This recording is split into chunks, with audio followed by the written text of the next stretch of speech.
सत्य नाम सत साहिब सत्य कबीर सभी साध संगत जी, राधा स्वामी जी। आज का सत्संग हम सब के लिए बहुत ही महत्वपूर्ण है। जितने भी सुने हैं सबसे महत्वपूर्ण विषय है कि सत्य और असत्य हमारी समझ में आ ही नहीं सकता। क्यों नहीं आ सकता? कई सेवादार भाई जो पुस्तक, डेरे की पुस्तक टीका करके छपवाते हैं, संतों के शब्द लिए उनकी टीका की, उनको छपवाना, फिर वो संगत के सामने संगत का मार्गदर्शन करने के लिए वो बुक स्टॉल पे आती हैं।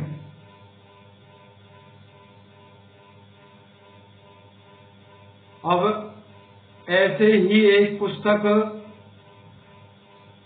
मदन साहिब रचित ग्रंथ जो नाम प्रकाश और शब्द विलास,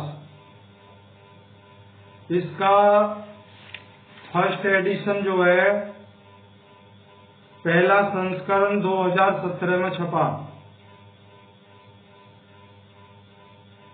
पुस्तक देखिए, ये है।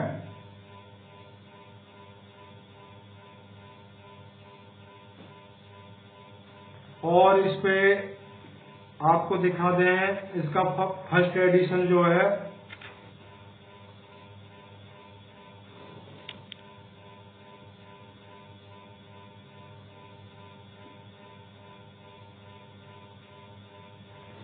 आप पुस्तक या ये पुस्तक और धनी धर्मदास ये सेम एक जैसी ही प्रिंट में है। आप सत्संग घर से बुक स्टॉल से खरीदें और पढ़ें। हम जैसे अज्ञानी लोगों की कोई बात सुनने से कोई फायदा भी नहीं है। क्यों? आप मानोगे भी नहीं, आप मानोगे नहीं। आप बार बार यही कहा गया, आप स्वयं से अध्ययन करें। और ये भी कहा गया है हमारे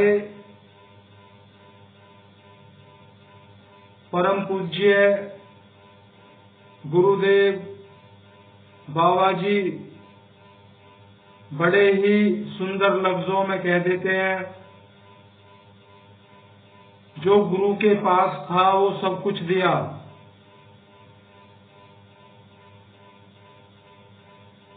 लेकिन हम उस रास्ते पर चल नहीं पाते। जो गुरु ने दिया वो हमें इंसान बनाने का,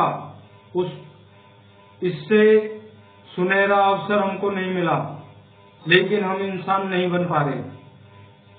उसमें कुछ जिज्ञासु भाई, विरह वैराग्यवान ऐसे जिज्ञासु भाई भी हैं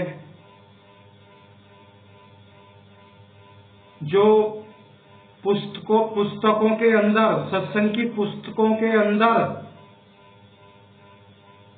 शब्द कुछ बोल रहा है और उसकी टीका कुछ और की हुई है। मेरे सेवादार भाइयों ने, हाँ, उन्होंने कोशिश तो बहुत की है, शब्द को समझना, उसकी टीका, उसकी व्याख्या करना बहुत मेहनत का काम है, बहुत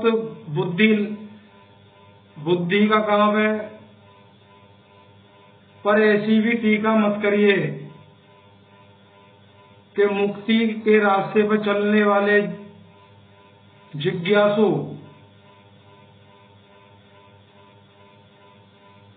बड़े प्रेम से बाबा जी,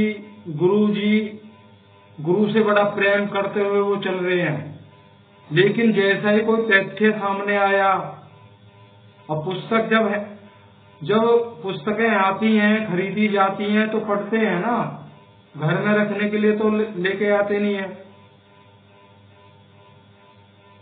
तो मेरी गुजारिश है उन सेवादार भाइयों से जो टीका करते हैं, जो पुस्तकें छापते हैं या छपवाते हैं,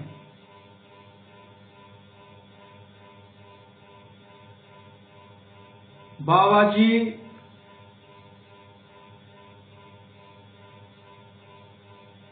के उपदेश के विपरीत एक शब्द इस पुस्तक से लेंगे जो शब्द बीजक का है। बीजक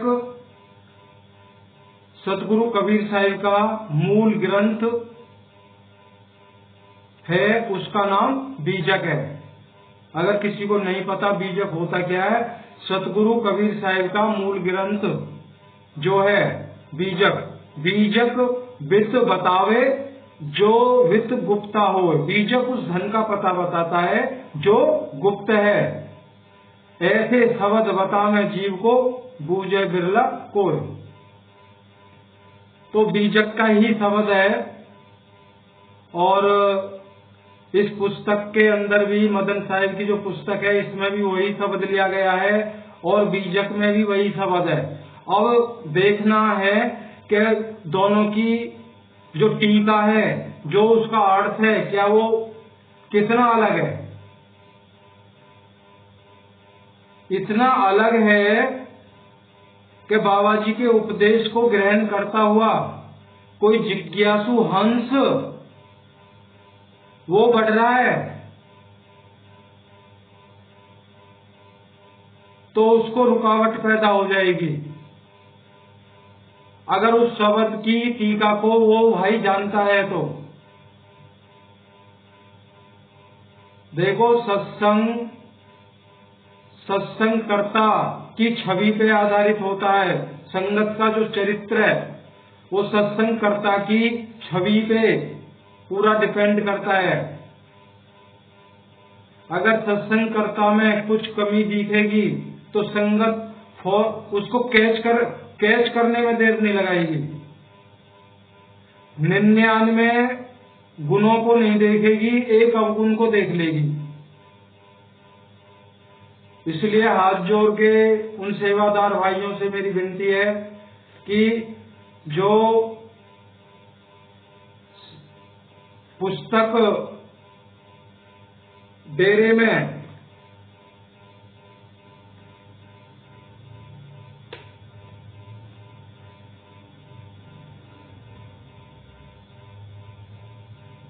प्रस्तुत करने से पहले कृपया एक बार उसको बड़ी गहराई से उसका स्वयं से अध्ययन करें। अब देखो शब्द लेते हैं, वो कौन सा शब्द है।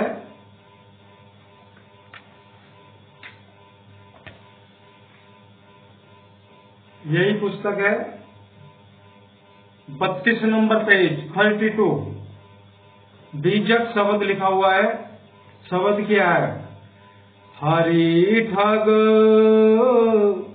जगत ठगोरी लाई, हरि के वियोगी कैसे जीऊं रे भाई।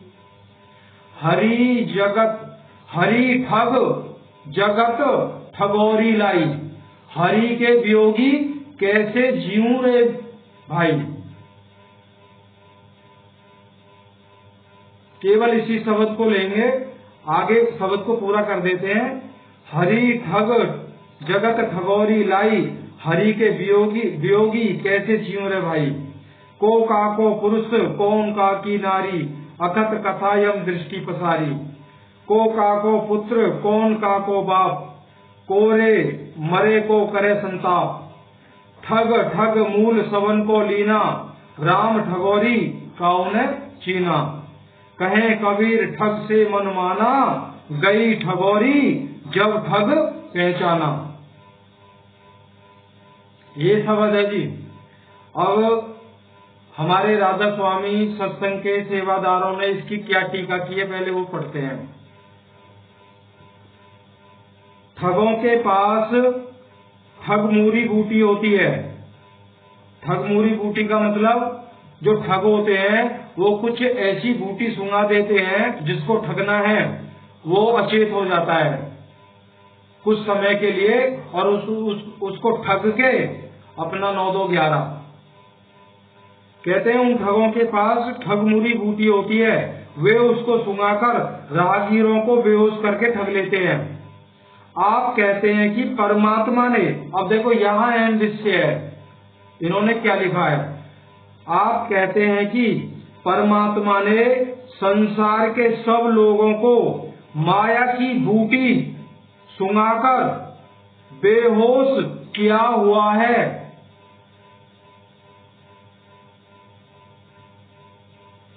ये कहते हैं कि परमात्मा ने संसार के सभी जीवों को माया की बूटी सुंघाकर बेहोश किया हुआ है, परंतु जिनके अंदर हरि के वियोग की तीव्र विरह और तड़प होती है उनके लिए हरि के बिना जीवित रह पाना मुश्किल हो जाता है। ये इन्होंने व्याख्या की है। अब आप ही बताइए, अगर रक्षक ही भक्षक बन जाए, परमात्मा ही दुखों में डुबाए, तो उभारेगा कौन? परमात्मा पे दोष लगता है ऐसा लिखने पे। परमात्मा केवल दया का सागर है, दया का सिंधु है। अगर हम और आपको वहां से अगर कुछ मिलेगा तो केवल दया मिलेगी और दया के अंदर दुख नहीं होता। बंधन से छुड़ाएंगे अगर जिस भी भाई पे दया होती है परमात्मा की। ये लिख रहे हैं कि परमात्मा समस्त संसार के जीवों को माया की बूटी सुंघाकर सबको बेहोश किया हुआ है। जब बेहोश ही किया हुआ है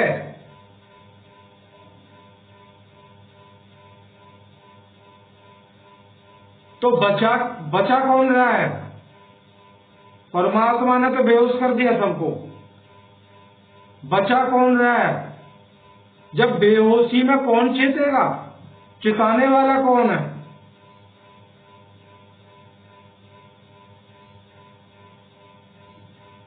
तो इन्होंने इस हरि शब्द को हरि ठग, ये इसका अर्थ नहीं लगा पाए। हरि ठग जगत ठगोरी लाई। इन्होंने सोचा हरि परमात्मा को कहते हैं और परमात्मा ठग है, और उन्होंने अपनी ठगोरी पूरे संसार में मचा रखी है। इतनी भी गलत व्याख्या मत करिए। अब बीजक से सुन लीजिए आप।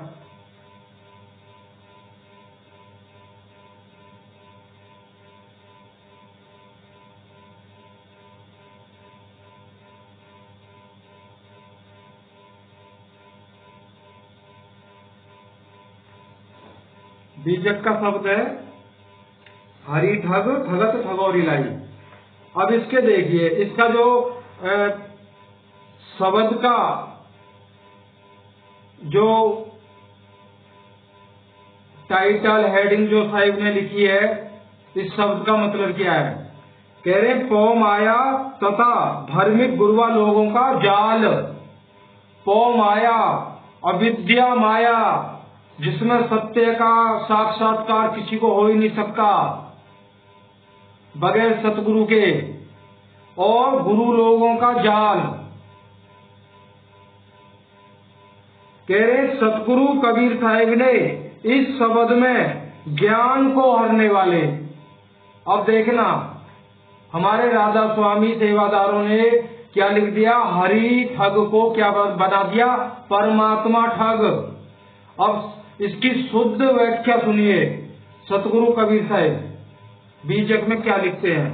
सतगुरु कबीर साहिब ने इस शब्द में ज्ञान को हरने वाले हरि शब्द से वामन अक्षर पौ माया तथा शब्द मंत्रों का उपदेश करने वाले गुरु लोगों के प्रति संकेत किया है। कह रहे हैं हरि शब्द का मतलब क्या है? ज्ञान को हरने वाले, ज्ञान को हरने वाले वामन अक्षरों से बने हुए माइक, मायावी, असत्य, स्वर व्यंजन संयुक्त वामन अक्षरों से बने हुए शब्द मंत्र आदि के द्वारा इस संसार के जीवों को ठगा जा रहा है।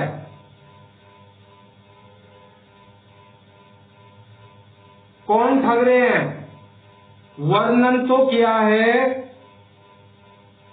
ज्योति स्वरूप ब्रह्म निरंजन प्रथमे ब्रह्म इच्छा से पांचों शब्द उचारा। प्रथमे ब्रह्म इच्छा से पांचों शब्द उचारा। सोहं रारंकार निरंजन शक्ति और ओंकारा, ये पांच मुख्य ब्रह्म हैं। ये मत समझ लीजिए एक ही ब्रह्म है, पांच ब्रह्म शब्द रूप में और पांचों ब्रह्म की भक्ति पांच मुद्राओं के अंतर्गत चाचरी, खेचरी, भूचरी, चाचरी, अगोचरी और उन्मुनी, ये ब्रह्मांडी साधना है जो हैवान से इंसान बनाती है। और जब इंसान बनते हैं और उस इंसान बनने के बाद जिस जिज्ञासु भाई ब्रही आत्मा के अंदर वो नहीं जानता कि पिंड की साधना कर रहा हूं या ब्रह्मांड की कर रहा हूं, वो केवल ये जानता है मुझे गुरु ने उपदेश दिया है मुक्ति का, गुरु ने कहा है कम से कम इंसान बनिए, फिर आपके अंदर भक्ति प्रकट होगी। तो वो इस भाव से गुरु का ध्यान कर प्यारे बिना इसके नहीं छूटना, बड़ा बैरी है मन घट में इसका जीतना कठिना। ऐसे शब्द सुन के गुरु को परमात्मा स्वरूप मान के वो चलता है। परमात्मा फिर दया करता है उस पे। कब दया करता है? जब उसके अंदर पूरा साधु भाव उत्पन्न होता है। पहले भी बताया है ना, दूध में जब दूध के अंदर जरा सी बूंदे दही की डाली जाती हैं, वो रात रात में सारा दही बन जाता है। लेकिन दही तब बनता है दूध को पकाया जाता है, हमको पकना पड़ेगा पहले, फिर साधु भाव के गुण हमारे अंदर आएंगे और अवगुण बाहर निकलेंगे।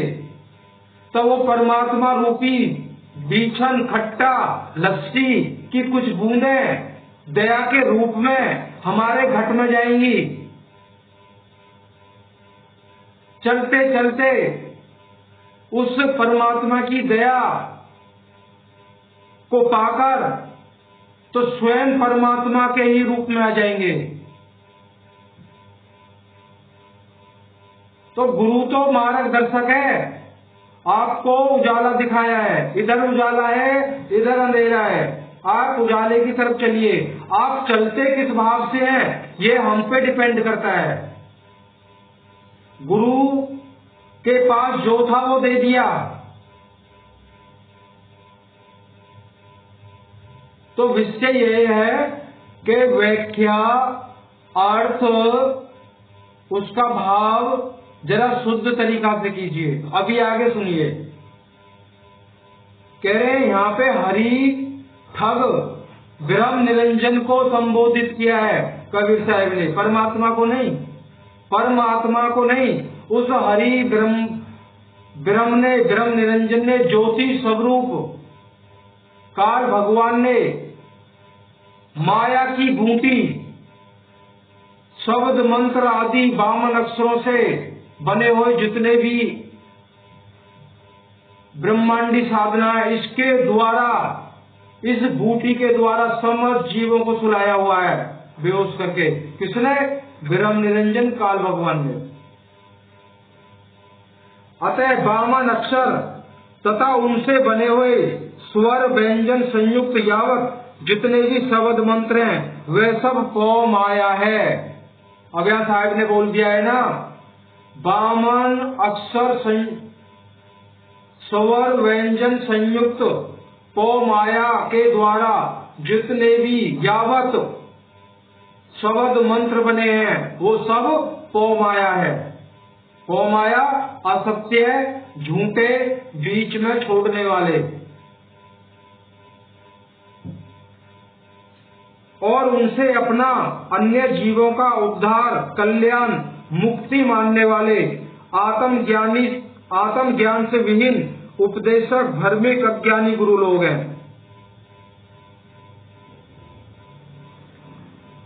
कह रहे हैं इस पौमाया के बनाए और जाल में कौन फंसाते हैं? जो स्वयं भ्रम में पड़े हुए गुरु लोग हैं, वो अज्ञानी हैं, उनको आत्मज्ञान नहीं है। अतः ये दोनों ही सत्य ज्ञान को हरने वाले कौन? ऐसे गुरु लोग और काल भगवान। सत्य ज्ञान को हरने वाले बड़े हरि रूप ठग हैं, ये हरि के रूप में ठग हैं। अतः उक्त गुरु लोगों ने उन्हीं शब्द मंत्र आदि पौ माया को लेकर सारे संसार में उगाही लगा रखी है। इसलिए हे भाइयों, ऐसी स्थिति में उन शब्द मंत्र आदि रूप हरि पौ माया तथा उनके उपदेशक गुरु लोगों के वियोग से तुम लोग कैसे जीवित रहोगे? कह रहे तुम्हारे अंदर सच्ची लगन, सच्चा प्रेम उस परमात्मा के लिए पैदा तो हो गया है, लेकिन इन हरि ठग अज्ञानी गुरु लोगों के जाल से कैसे बचोगे? कैसे बचोगे? आज हम सब वर्तमान युग में देखें अनंतों गुरु और सब शिक्षा दीक्षा के नाम पे क्या मिल रहा है सबको? वही शब्द मंत्र आदि। साहिब ने कहा ये सब भ्रम में पड़े हुए हैं, इनको आत्मज्ञान नहीं है। अगर आत्मज्ञान होता तो आपको आत्मज्ञान ही कराते। किसको कराते? जो उस लायक होता।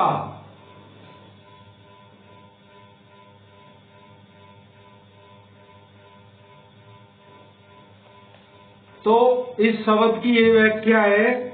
अब आगे व्याख्या तो वही है, कौन किसका बाप है, कौन किसकी माता है, कौन किसका भाई है, उसमें साहिब ने बोला हुआ है। आगे जो शब्द है केवल इसी पे था, हरि ठगत जगत ठगोरी लाई, हरि के वियोगी कैसे जीऊं रे भाई। तो और भी कई जगह गलत व्याख्या की हुई है। बाकी वो भी मेरे गुरु भाई है, बहुत मेहनत करते हैं, बहुत दिमाग लगाते हैं, एक एक शब्द की व्याख्या करते हैं। पर थोड़ा यही है कि थोड़ा समझिए और एक बार अध्ययन भी करिए, क्या ये ठीक है? मेरे जैसे अज्ञानी सेवक पे इसका जो असर है ना, वो अनुचित तरीके से पड़ा है। कैसे पड़ा है? साहिब की कृपा से बीजक उपलब्ध हुआ। मार्केट में बहुत सारे बीजक हैं, लेकिन वो सब मिलावट है, सब में शुद्ध टीका है ही नहीं। तो बीजक के माध्यम से ही इस सेवक को कोई ज्ञान नहीं है, बिल्कुल भी ज्ञान नहीं है, मूर्ख है।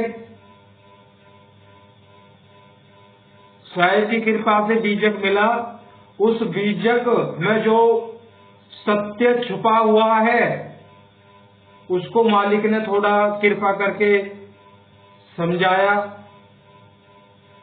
कि परमात्मा क्या है और ब्रह्म निरंजन क्या है। तीन गुण क्या है? पांच तत्व, पांचों की पांच पांच 25 प्रकृतियां क्या है? वासना है। वासना क्या है? मन क्या है?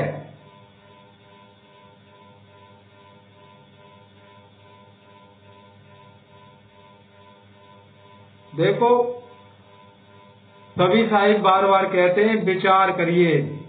जो पढ़ रहे हो और जो सुन रहे हो, विचार करिए। अगर बचाने वाला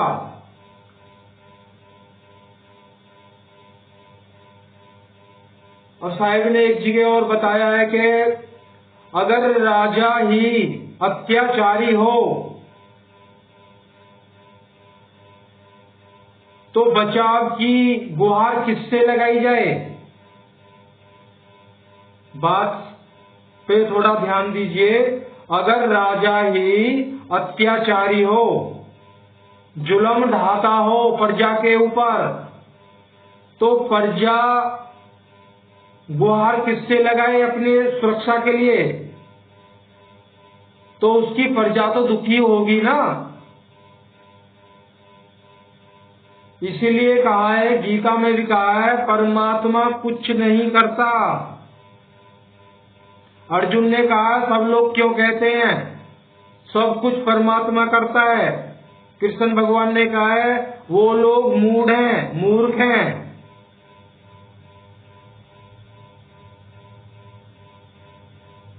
परमात्मा के वहां से दया आती है सतगुरु के रूप में।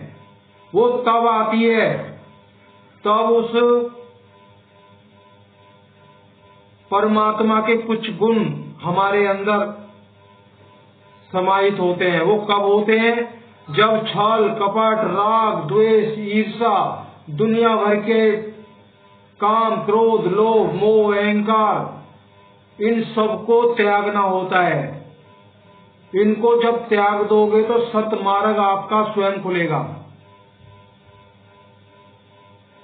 तो जागिए, चेतिए, अपने पहरे रहिए, होशियार रहिए, अपने पहरे रहिए, दूसरे के पहरे में मत रहिए। दूसरे का पहरा क्या है? अगर आप जब सो रहे होते हैं तो दूसरे का पहरा होता है। कब क्या हो जाए कुछ नहीं पता। आप सतगुरु कह रहे हैं आप जागते रहिए, डरना नहीं है। साहिब ने कहा है मेरे सत्य उपदेश की भक्ति में डर का नाम ही नहीं। क्यों? आपके अंदर मैं बैठा हूं। इस बात को कतई नहीं खोला जाएगा। सबसे ज्यादा डर मौत का होता है। सुन लीजिए, लोग कहते हैं मुझे अपने दिमाग का इलाज कराना चाहिए। भाई इलाज करा के ही तो यहां तक पहुंचा हूं। जरूरत है तो आप अपने दिमाग का इलाज कराइए। जिसने ऐसा बोला है वो बहुत बड़ा ज्योतिषाचार्य बोलता है अपने आप को। ज्योतिषाचार्य जी, आप अपने बारे में कुछ नहीं जानते। औरों को क्या भविष्यवाणी करोगे औरों की? यहाँ तो साहिब ने वो चीज जिससे सारा संसार डरता है, जिससे सारा संसार डरता है, हर जीव डरता है, चींटी, कुंजर सब डरते हैं, उसका डर निकाल दिया है। वो आफत आई, उसको देखा, देखते देखते साहिब सतगुरु कबीर साहिब ने उसको टाल दिया। ये अनुभव है।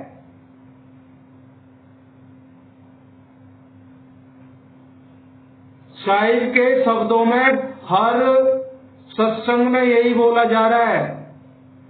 जिसको जो कहना है मुझे कह लीजिए, कुछ भी कह लीजिए जो आपके मन करता है। अगर ये विनती की जाती है बार बार साहिब की वानियों में जिसने तर्क वितर्क किया, ते 84 भोगे तो लग सची दिवाकार। जब तक चांद और सूरज रहेंगे सीधा नरक भोगोगे, ये स्पष्ट है, सत्य है, स्पष्ट है। अब तो आप लोग मद में आके कुछ भी बोल सकते हो, क्यों? आपको कुछ दिखाई नहीं दे रहा, जो दिख रहा है वो असत्य दिख रहा है। जिसको सत्य नजर आता है वो केवल हाथ जोड़ता है।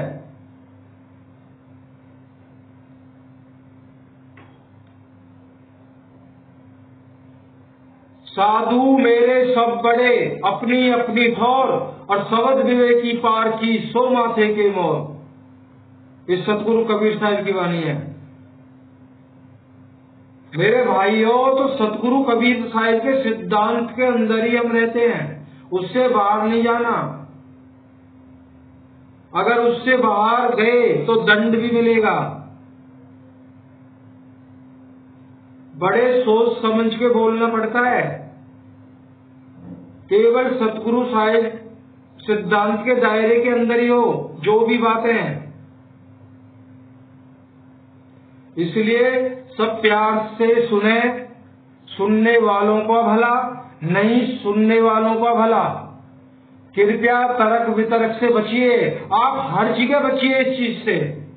आपको अच्छा नहीं लगता है, कोई आपका नाम लेके आपको संबोधित नहीं कर रहा है कि फला व्यक्ति ऐसा है, किसी का कोई नाम नहीं लिया जाता है। इसलिए अच्छा लगे तो भी अच्छा, नहीं लगे तो भी अच्छा। अपने ऊपर कोई बोझ मत रखिए किसी को भी गलत बोल के। साहिब ने कहा है ना, बुरा देखन में चला मुझसे, मतलब मुझसे जब अपना घट उन्होंने खोजा, ये उन्होंने अपने लिए नहीं कहा, हमारे लिए कहा है। बुरा देखन में चला बुरा न मिला कोई, आपा जब चीनिया मुझसे बुरा ना कोई। अपने आप को जब जाना तब पता चलता है मेरे से बुरा कोई नहीं है। एक उंगली दूसरे पे उठाओगे तो ये 3 उंगली अपनी तरफ ही जा रही है। ये ऐसे ही नहीं बना दिए, ये कुदरती संकेत है। ये हमने प्रैक्टिस नहीं की है। एक उंगली ऐसे करना है तो तीनों को मोड़ना, ये आप ही मुड़ती हैं। समझिए इस चीज को। अब ये सतगुरु होते हैं ऐसे हाथ करते हैं ऐसे, ये किसी को आशीर्वाद नहीं देते। ये कहते हैं ना, 3 गुणों के साथ में आपकी जो चौथी उंगली है, ये आपकी सूरत है, आपका निस्वरूप है। ये 3 गुणों में चिपका हुआ है। ये अनंतों जन्मों अनंत कल्प तक ये त्रिगुणमयी प्रकृति मंडल के साथ चिपका हुआ है। और परमात्मा अलग है। तो अपनी सूरत को ऐसे उठाओ, इससे त्रिगुणमयी 3 गुणों से अलग कीजिए और परमात्मा से अटैच कीजिए। ये संकेत है कुदरती।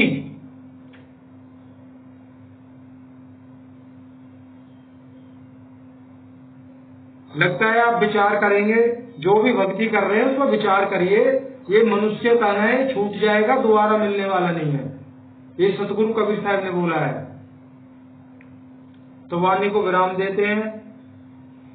सत्य नाम सत साहिब सत्य कबीर, सभी साथ संगत जी, राधा स्वामी जी, जय गुरु महाराज की।